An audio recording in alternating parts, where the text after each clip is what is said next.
Y la segunda o tercera será la vencida. Claro, más allá de los goles, yo le decía que no nos tapen los goles lo que pasa en este mundo y en particular en regímenes como el iraní, donde un jugador de fútbol ha sido sentenciado de la selección de fútbol a muerte por apoyar las protestas frente a la barbarie que significa, por ejemplo, el asesinato de una joven por usar mal el hijab, me refiero a Maya Amini. Marta González, ahora sí nosotros te escuchamos bien. Me decías que tú sí nos escuchabas bien. Muy bien, perfectamente ahora. Un Ahora, placer estar con vosotros. gracias, Buenos días. gracias por estar. Y Marta, ¿qué dirías respecto de, bueno, esto que ha salido, como yo decía, como noticia saliente, pero que habla, es un montón de muestra de lo que pasa en Irán? Es una muestra más de todo lo que está ocurriendo desde que estallaron las revueltas en septiembre, coincidiendo con la exposición de Irán en Naciones Unidas y ahora en el Mundial de Fútbol de Qatar.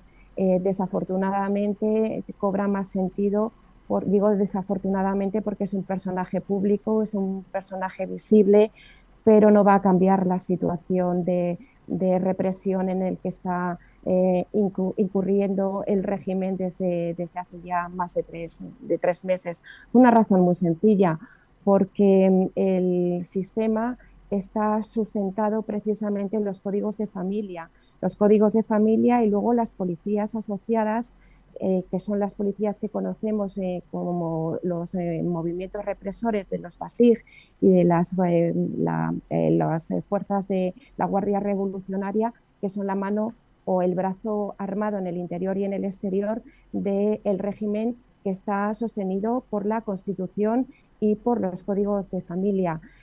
Hay que tener en cuenta que las represiones han ocasionado cerca de 500 muertos, 488 personas que han fallecido, que han muerto, han sido asesinadas. Hay cerca de 12.000 metidos en la cárcel, es decir, y de los 12.000 que están metidos en la cárcel, 500 están sentenciados a muerte. Se han producido ya la condena a muerte, es decir, el ajusticiamiento de cerca de 20 personas. Por lo tanto, desgraciadamente, este jugador de fútbol es una más de las 500 personas que ya han sido sentenciadas a muerte. Lo que puede cambiar es la presión internacional, nada más. Pero yo dudo que el régimen, tal y como está planteado en este momento, vaya a recular por dos razones muy simples.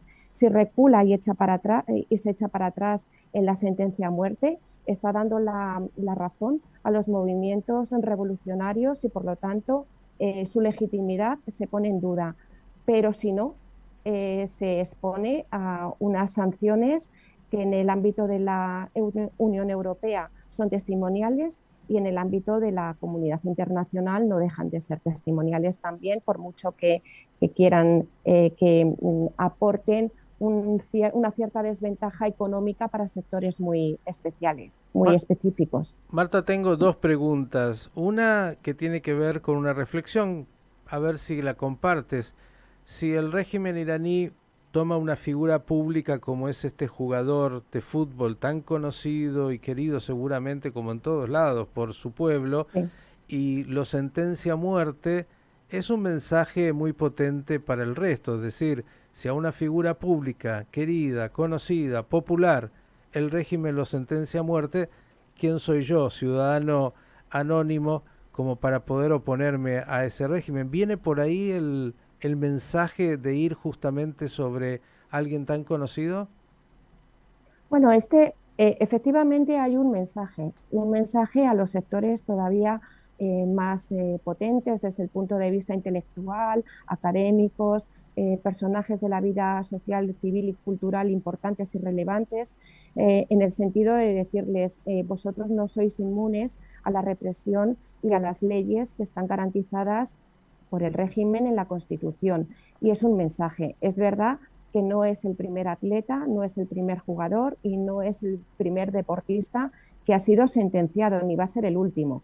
Entre otras razones porque, repito, de los 12.000 que están encarcelados, 500 están sentenciados a muerte y entre los 500 ahí va a haber seguramente deportistas de élite, personas del mundo de la cultura importantes. Es un mensaje para la calle, para decirles que no son inmunes y que se tienen que tranquilizar. Pero yo creo que hay el divorcio. Todavía es más grande el divorcio que hay entre la sociedad y el régimen.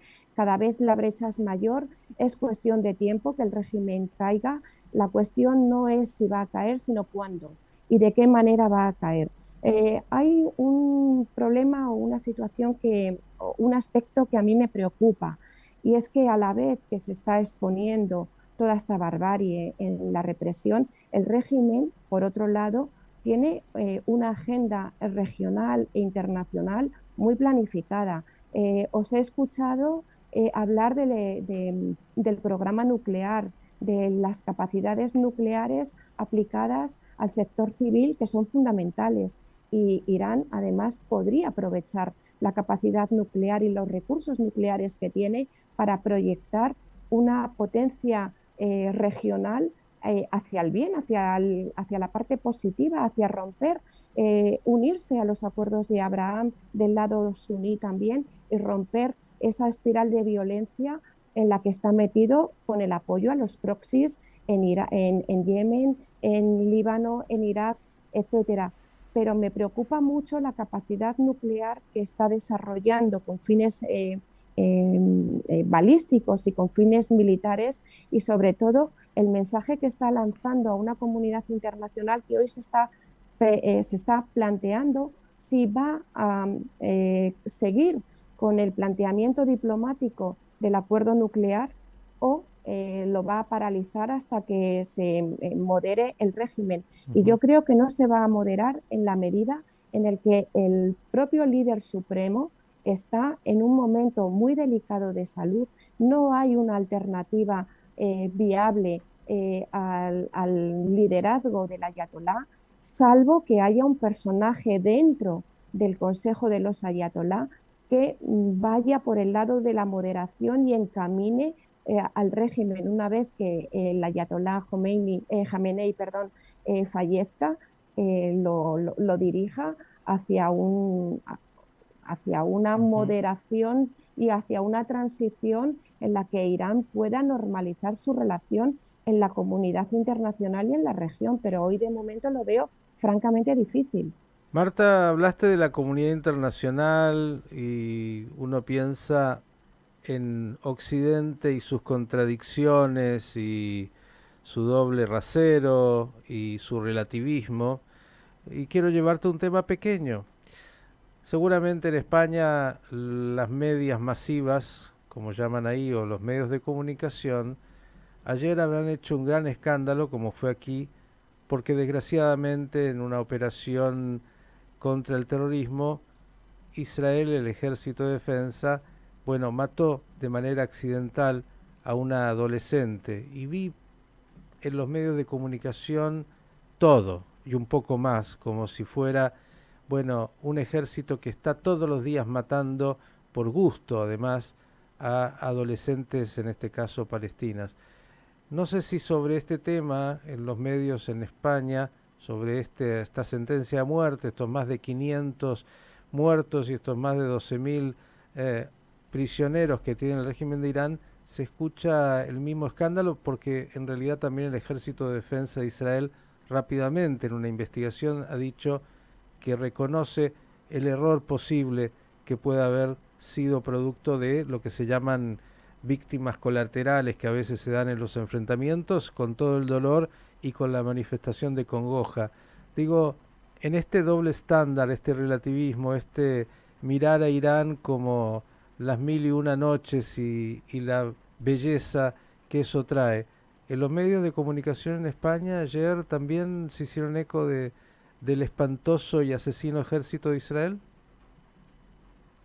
Lamentablemente sí, lamentablemente incluso medios de comunicación que tradicionalmente no están alineados con la causa palestina más, o no están alineados de forma tan extrema a la causa palestina, porque bueno, tienen una visión más objetiva, menos militante, se han unido además con unos titulares que sinceramente llaman la atención no solamente por lo desafortunados que son, sino por el fondo, el trasfondo de la forma en la que, como tú bien dices, hay un doble rasero a la hora de medir estos procesos en los que en un conflicto abierto siempre hay bajas colaterales. Pero la diferencia entre un Estado democrático que asume que eso tiene una consecuencia jurídica y penal, porque hay causas abiertas contra las personas o los estamentos que han cometido ese asesinato o ese desafortunado incidente y un Estado que utiliza los medios del Estado para reprimir a su población, hay una distancia, hay una distancia. De todas formas, estamos viendo, y ya termino con esto porque veo que el tiempo apremia, que en la cuestión palestina necesita un altavoz en estos momentos en el que precisamente los cambios de paradigma en todo Oriente Medio van por otro rasero. Estamos viendo que a pesar de todas las manifestaciones antisemitas que se están dando en Qatar, yo creo que en Qatar, por lo bajo, se están abriendo movimientos diplomáticos interesantes que con el tiempo podrían llegar incluso a terminar asfixiando económicamente a la causa palestina, por lo menos a los movimientos más radicales, a la yihad palestina y a Hamas, y eso podría abrir un paradigma nuevo. Nos quedamos con eso. Tenemos mucho para seguir compartiendo. Siempre hay preguntas y siempre hay análisis pendiente.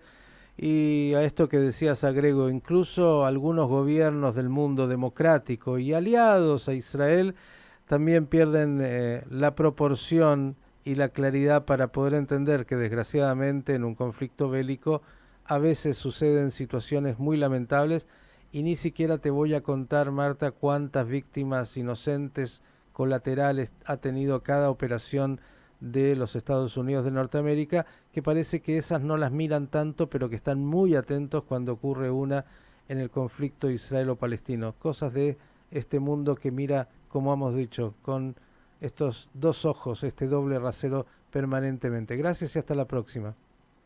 Un placer, muchas gracias. La analista internacional Marta González, hablándonos del régimen persa que continúa intimidando, matando y reprimiendo a su población. Algunas buenas noticias también, si lo escuchó bien, nos ha traído.